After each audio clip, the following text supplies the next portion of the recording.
Jason Cole. Of course, this isn't the first time that we have introduced Jason Cole to our unique audience, but here he is in the flesh. Jason Cole, Pro Football Hall of Fame voter. Also, as you guys know, the author of this very fine book, which I have read, Elway, A Relentless Life. You guys got to go out and get your hands on this book. It is the definitive book on John Elway. And one of the reasons, among many, that we wanted to bring Jason on is to talk about George. And so, George Paton, Jason, thanks for making some time for us tonight, my friend. How are you? I'm fantastic and glad to be here. And yes, I had the pleasure of not only covering a lot of John Elway's career from afar, but I was with George Paton in Miami for 6 years when he was getting started in the pro football business. So in that time, what was, I mean, there's a lot of different angles we could take with regard to your experience with George Paton, but as covering him back then, I think he was the director of pro personnel for Miami, as you mentioned, not the top czar in terms of front office, but a guy that basically ran the scouting department. Did you have any inkling that this was a guy who, was not, it wouldn't be long before he got his first opportunity at some point to be a GM in the league? Well, actually, I thought he was going to be a GM before this. I thought George was a really smart guy. Played things close to the vest. I give him a lot of credit. He was never a source, despite my efforts to make him a source. He was very careful about keeping his thoughts close to the vest.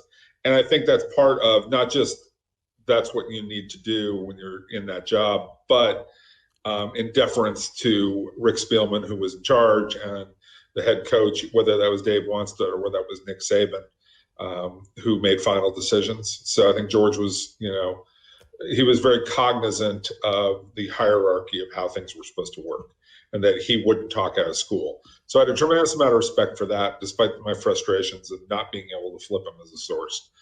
And I thought that this guy was on a fairly fast track, even though the Dolphins didn't do a great job in personnel necessarily during that time, especially in the draft, which he wasn't really part of.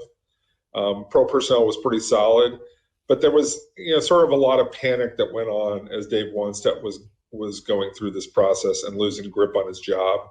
And I think it became obvious that it didn't really matter who was in charge on the personnel side. This wasn't going to be successful because the Dolphins were basically chasing their tail at a certain point. That said, they pulled off a great trade to get Ricky Williams at that point in time. Even though it turned into 2 first-round picks, if you go back and you look at who those 2 first-round picks were, they weren't worth nearly as much as what Ricky was worth if the Dolphins had just been able to turn him into something bigger. So I think on the pro personnel side, Dolphins did a solid job. That's what George Paton was handling mostly. The draft side, which he's not responsible for, let them down a lot. Jason, I kind of wanted to take your temperature on the hire of George Paton because Broncos fans and Broncos media think it's a slam dunk. It's a grand slam, myself included. You mentioned he should have been a GM a while ago. He's turned down various requests in the past. This is a guy who was waiting for the right opportunity, and the right opportunity came in Denver. George and John Elway. Can you give Broncos country kind of, paint the picture as to what they can expect going from Elway to Paton in the GM role? Look, I think that this is a person who's come up through the traditional ranks of how do you put together a board, how do you do the assessments, how do you arrange your scouts, rather than a lot of it coming directly from John. Okay, John grew up in the business. He obviously understood scouting, but when he came in, it was like this was his opportunity to put his imprint on the team and do it his way without being encumbered by, here are systems. This is what how we're supposed to run it. These are how we do these reports. I always thought John was incredibly dedicated to putting in the time to actually scout players. He'd be looking at video until late at night. He took it seriously, right? But a lot of it was him rather than him deferring to other people below him. That's what I would say. And because this was his opportunity to do that after being out of the game for 10 years. So I think George comes at it more from the traditional side of, look, Scouts go out and do this work. You assess the board, you put it together, you do some final analysis of it, and here's what the board's going to look like. Here's what we're gonna do. Both ways work. Certainly, the Broncos won a Super Bowl under John Elway. He did a great job of selling Peyton Manning on the idea of coming to Denver. He picked Von Miller and a bunch of other really good defensive players. Subsequently hasn't picked a quarterback, but if you were to say that you were going to have 10 years of John Elway running your front office, running your football operations, and you would win one Super Bowl and go to another, you're probably happy with that. Jason, there's been a few anecdotes that have come out over the last few days since Peyton was hired, and one of them involves, I think it came from Peter King in his Monday morning column over there at NBC Sports, and one of them is that George Paton, when the deal was done, Joe Ellis, the CEO president, stayed back at Broncos HQ to kind of start putting together the actual deal itself and get the contract ready and everything. Elway, Fangio, and Peyton went out to Elway's restaurant and sat down and shared a meal.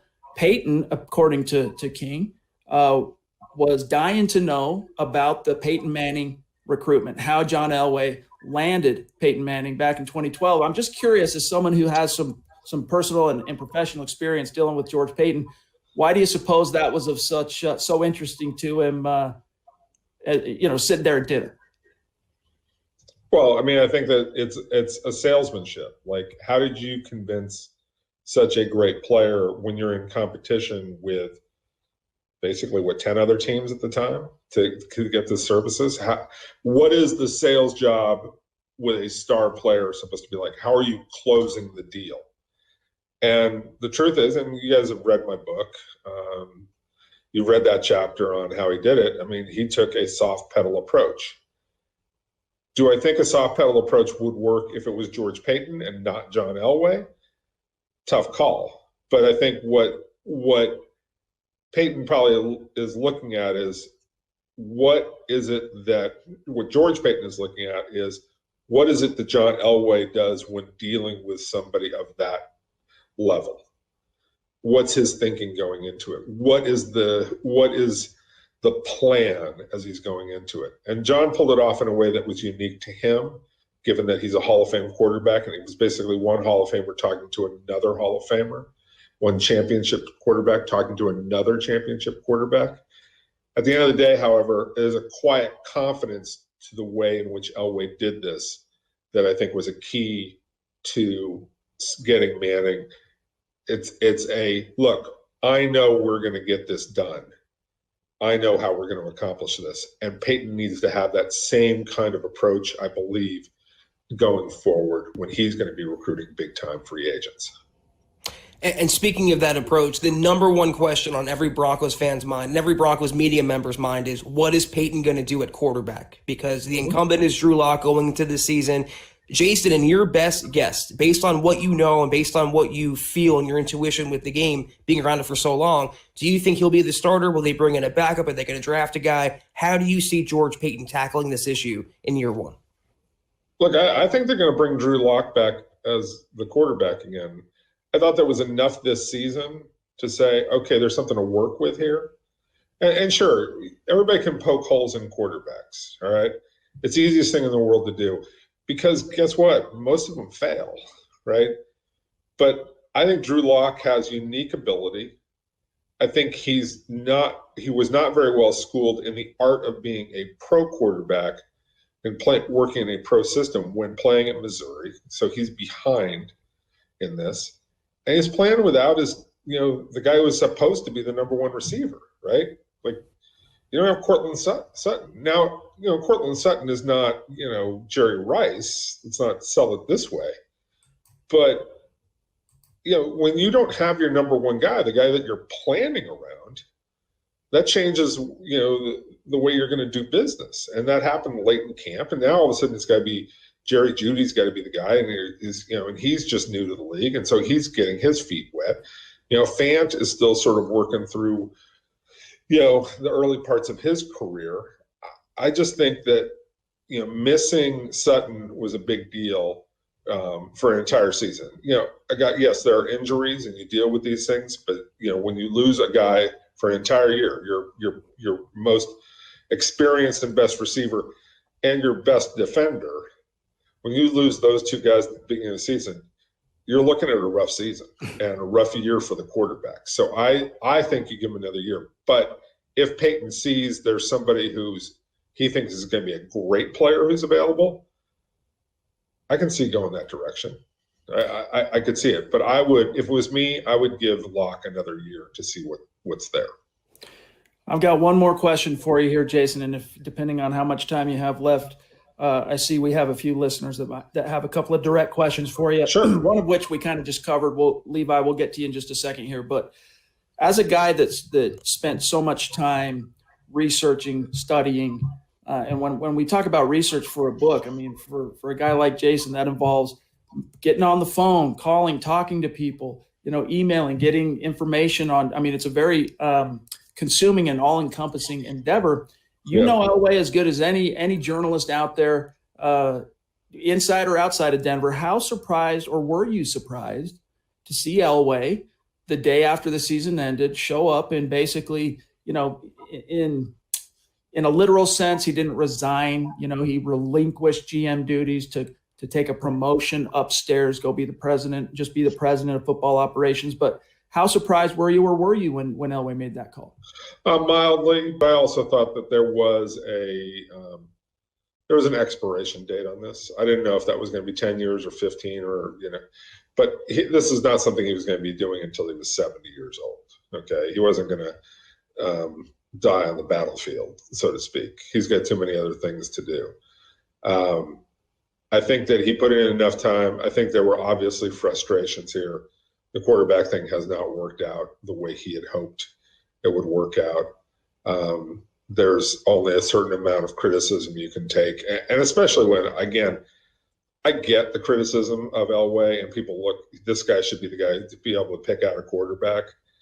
But I also look back and go, look, you don't get Peyton Manning without John Elway. And if you don't get Peyton Manning, you don't get a Super Bowl victory, and you don't get 2 appearances, and you don't get all the great things that happened over that first 5 years. At a certain point, people should, again, give thanks that Elway's been part of the Broncos organization rather than, the comments that I see online about how bad he's been. I just think they just don't get it, how this thing works.